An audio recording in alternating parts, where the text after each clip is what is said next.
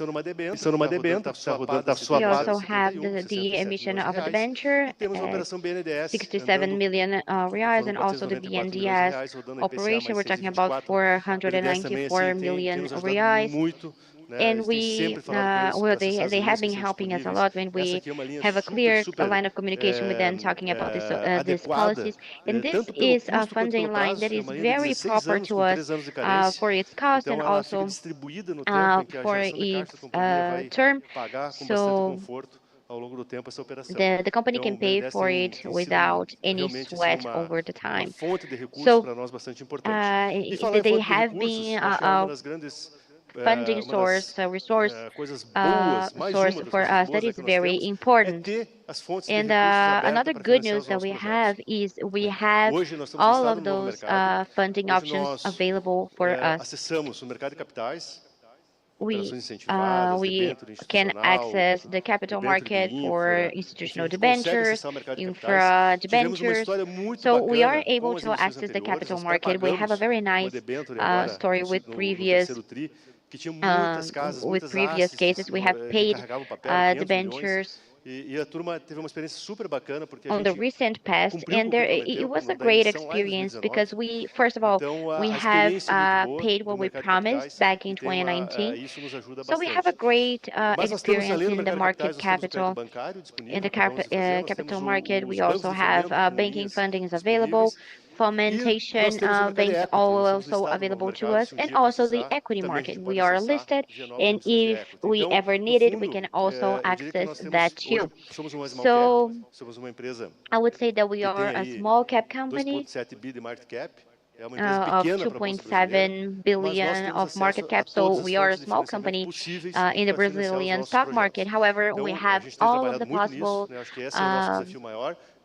sources available to us for funding. So we need to find projects that are aligned to our solutions, and that are going to make sure that we are always going to have the financial return that we are always looking for. So this is the cost CDE plus 0.56, which amounts to 1.2 billion, which is what we have in debt. This is the timeline, like I mentioned, 1.5 billion in debt. We have a net debt of 1.4 billion. Of course, it's going to increase a little bit more since the Gaia platform is about to be released. And we can generate cash flow for the company, therefore allowing for us to pay for this debt in a very comfortable way. 99% of this debt is long-term debt, 63 months as a mean term. We usually do it in a simple way, but we do it in a very well done way. So we are always trying to explain it to the regular investors. We believe that we can deliver value, and we are more well received by the market in a way that we are well perceived because we do that. So as you can see, our debt structure is quite simple. We don't have any derivatives. We don't have 5 different CTRs trying to explain fixed rates or something like that. Because, of course, it doesn't work for our financial management.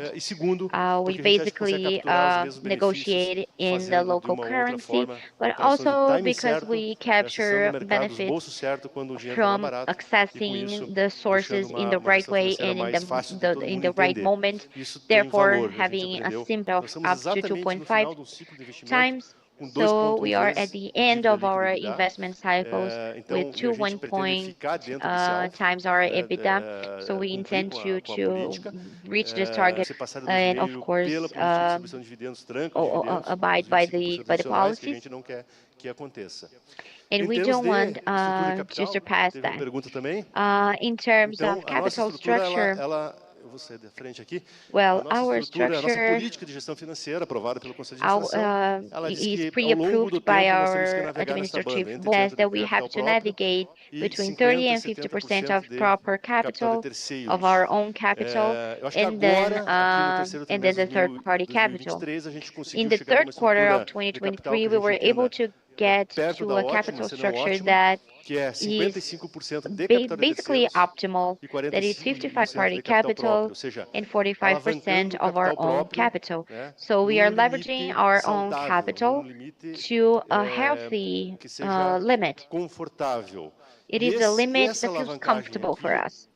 And this respeitando leveraging todo always todos is esses going to conceitos, esses respect triggers, todas all of essas the métricas que eu concepts, acabei all de of the mencionar, triggers, and de all of the não passar de measurements 2,5 that I vezes, just de ter mentioned, dívida so we never barata em leave moeda 2.5 local, no times prazo, né, prazo longo. of Então, hoje a gente está, good debt in a local currency, long-term debt, and so on and so forth. A gente se engana com o botãozinho aqui, né? So I'm sorry, I'm fumbling with the clicker. Vamos voltar ali? Aí. Ó. Is it possible to go back a slide? Aqui. A gente então procura manter essa estrutura de capital dessas bandas, né? Que é o que a gente entende que gera maior we used to navigate through those through these range, because I mean leveraging is one of the things that you can use considering your finance managing. So you have tax shielding, you can also use a leveraging with your own capital. However, it is possible for you, it is necessary for you to know what's the range where you can operate. And historically speaking, Brazil has high interest rate. We have seen some episodes of low interest rate. However, these periods are the exception, they're not the rule. So once we know that, determinar a nossa política de gestão financeira, it's important for us to determine our finance policies, considering that this is our scenario, that this is our reality. And obviously, this is what we try to do. Bacana, né? It also allows us to get a nice rating. We are at the A group, so we can de classe mundial. Work nicely with all of the rating agencies. We are just 2 grades below the triple A, so we are the double A. Na verdade, a gente fala emissão do CRA, mas é uma emissão de debêntures lastreada. This emission of debentures is based on the CRA. Na verdade, é o costume, né? Porque no Otherwise, he's going to tell me, no, please don't call it CRA. But anyway, we have this double A with a very clean operation with the rating agencies. So keeping our rating elevated is one of the missions that we have at our company. And in order to do so, of course, we need all of our structure crédito com taxas mais adequadas. to base. We closed at 18.9%. It only had a drop because of the Gaia investments. We have incorporated investments that are going to start generating return now, so it is normal to have this drop. The third-party capital is also healthy at 9.5%. So as you can see, this yellow line looking at the liability management and also market trends, we can see that it is probably going to go down. The Selic fee is probably going to drop to 12.5%. And it is definitely going to have an impact over that and also to the exchange of debt that we have made. We have published the average cost of that and not the WACC because, you know, there are different opportunity costs. So, depending on the funds, the capital cost is different. So, I mean, we have means to calculate that internally, you know. We have the financial policy that we use in order to calculate the WACC in 50%. But over time, our average is 50% on the capital market. So if we remove the deduction, we can ponderate half and half, and WACC is going to be a little bit above this yellow line, but with a big spread anyway, compared to the ROIC, or return on investment. Conversado, tem que corrigir o capital investido, né? Eu acho que é uma outra